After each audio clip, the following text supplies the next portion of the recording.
Pull! Oh! Ya!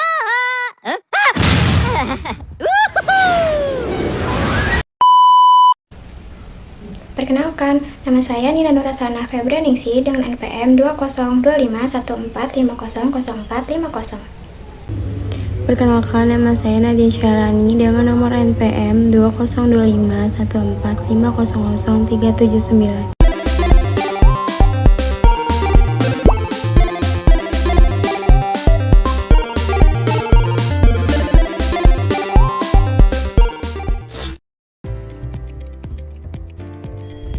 Setiap pagi mungkin kita bangun karena dengar suara alarm di HP kita. Sambil melek di pinggir kasur, buka HP dulu, update media sosial, dan sehabis mandi langsung berangkat ke sekolah naik ojek online, dan kalau mau jajan tinggal pesan makan. Semua lewat HP kita. Tapi pernah gak sih kepikiran kalau di zaman dulu semua teknologi ini emang belum ada? Terus gimana sih rasanya hidup di zaman sebelum teknologi yang kita kenal ditemukan?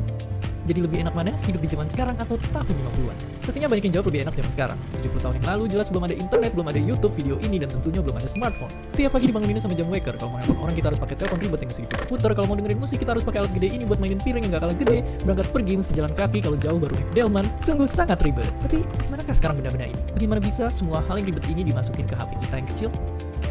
Jadi, ceritanya ada revolusi yang dipimpin sama teknologi digital. Sebelum revolusi ini, penyimpanan data masih berbentuk analog atau bahkan manual. Buat ngirimnya juga belum canggih-canggih banget. Tapi dengan teknologi digital ini, pastinya semuanya jadi lebih cepat dan praktis. Tapi bayangin dulu kita nyimpen data-data masih ditulis di kertas, sedangkan satu CD bisa nyimpen data sama dengan 19 meter tumpukan kertas. Dan akhirnya zaman sekarang kita udah biasa banget nemuin memori 1 tera. Padahal kalau dijadiin tumpukan kertas juga bakalan setinggi gunung Everest yang ditumpuk 3. Ini karena semua data direkam dan dikirim dalam bentuk kode angka. Dan semakin teknologi terus maju dan maju, semua ujungnya ke satu penemuan yang penting banget. Internet. Munculnya internet bikin perkembangan teknologi melesat kencang. Dulu buat nonton film kita harus ke bioskop dan ngantri panjang banget buat beli tiket. Sekarang kita tinggal buka HP dan pesan tiket online. Bahkan udah ada ribuan film siap ditonton lewat sentuhan tangan.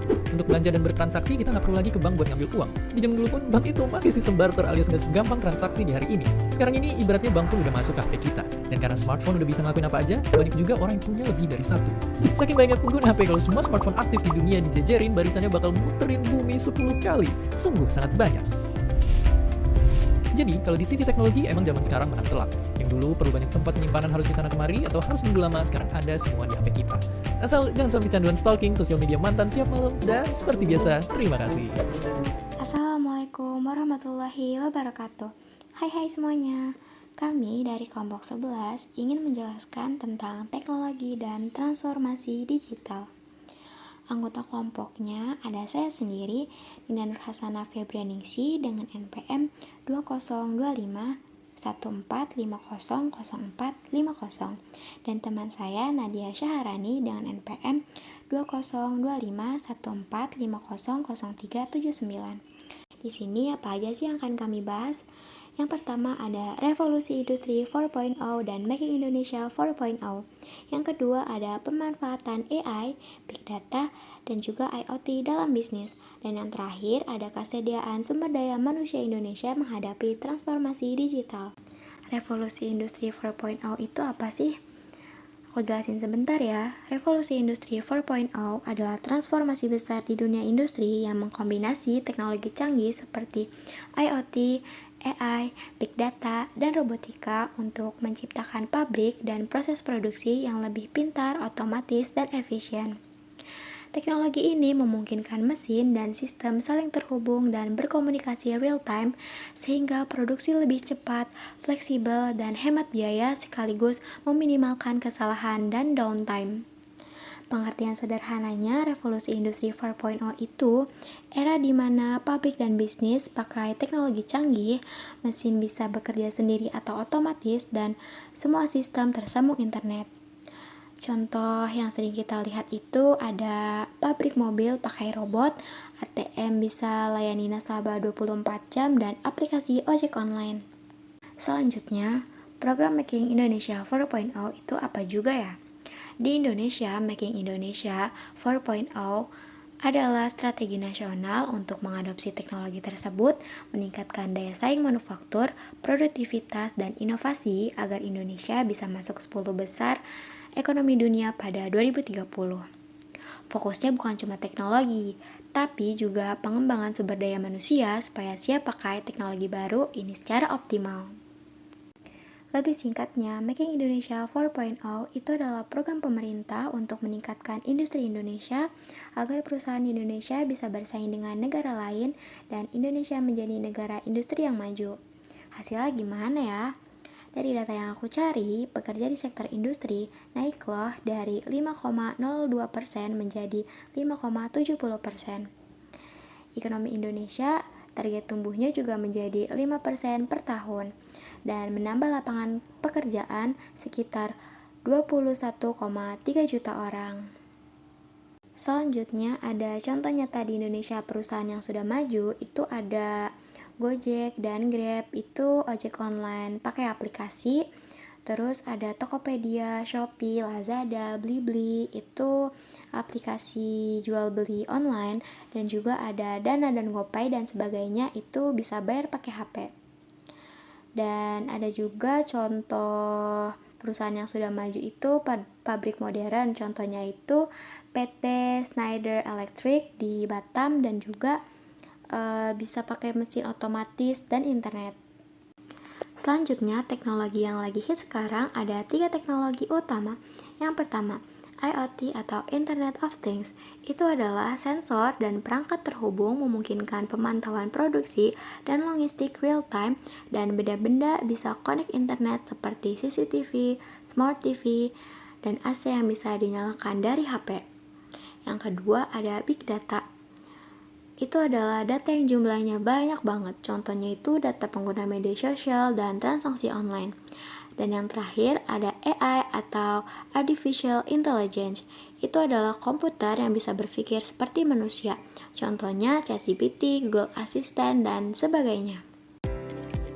Internet of Things atau IoT merupakan teknologi yang memungkinkan benda-benda di sekitar kita terhubung ke jaringan internet. Teknologi ini ditemukan oleh Kevin Aston pada tahun 1999. Hingga saat ini, teknologi IoT sudah dikembangkan dan mulai diaplikasikan. Salah satu produknya yang paling akrab dengan kita adalah layanan GPS.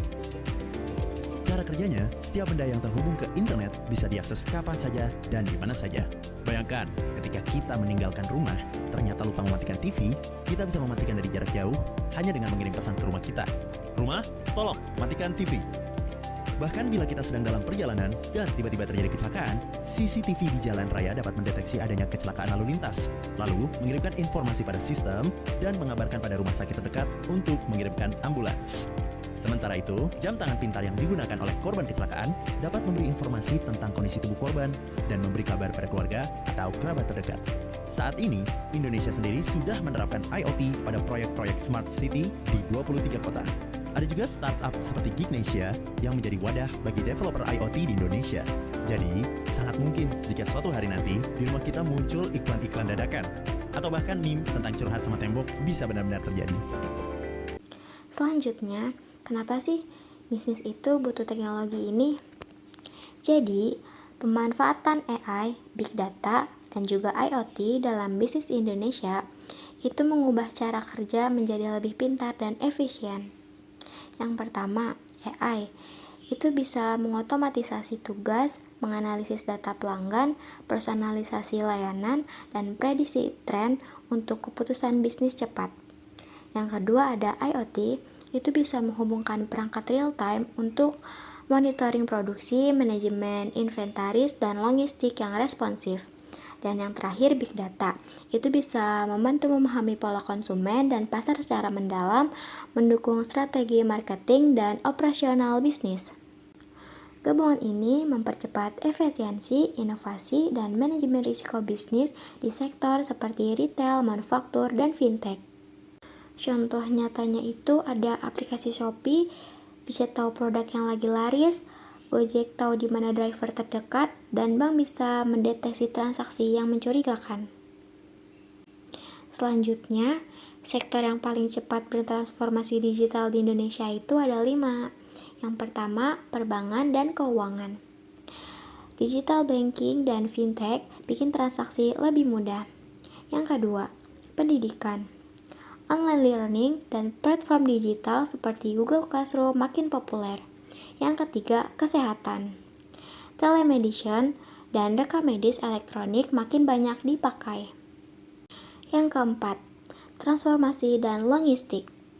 Aplikasi ride hailing dan pelacakan barang real time lewat IoT.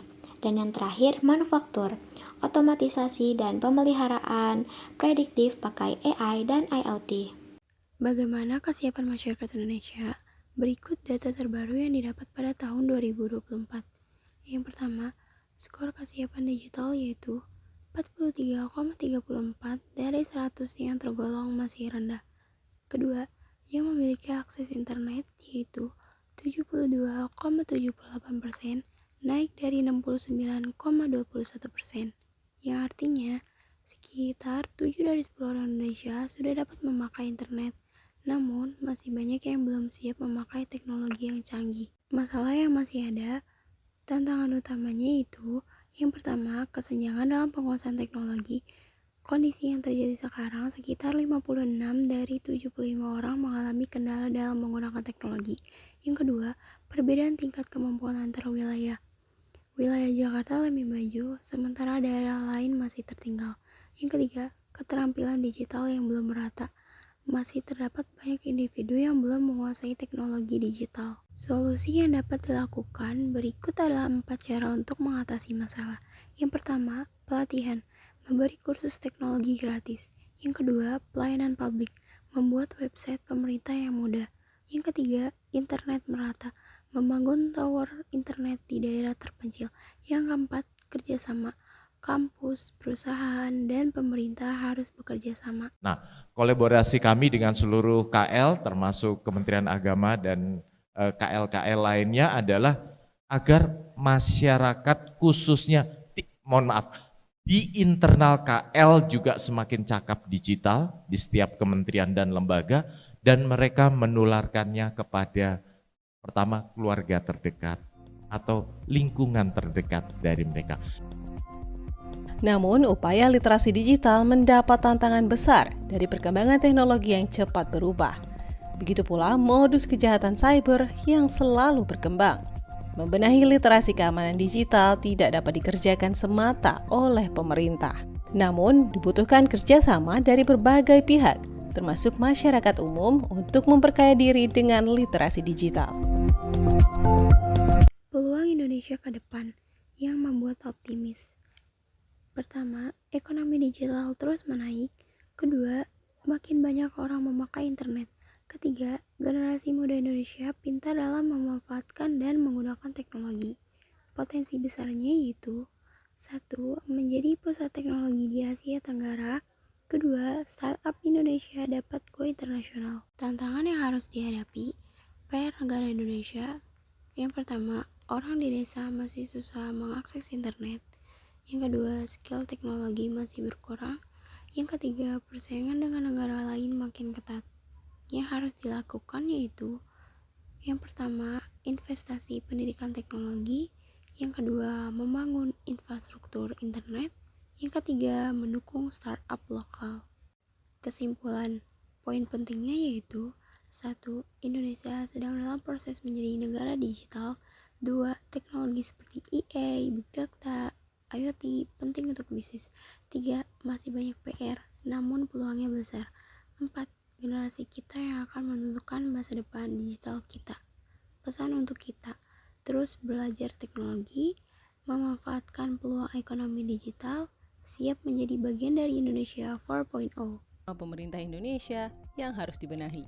Survei Katadata Insight Center bersama Kementerian Komunikasi dan Informatika terhadap 10.000 responden selama Agustus sampai September 2022 menunjukkan indeks literasi digital Indonesia dari sisi keamanan masih kecil, yakni 3,12.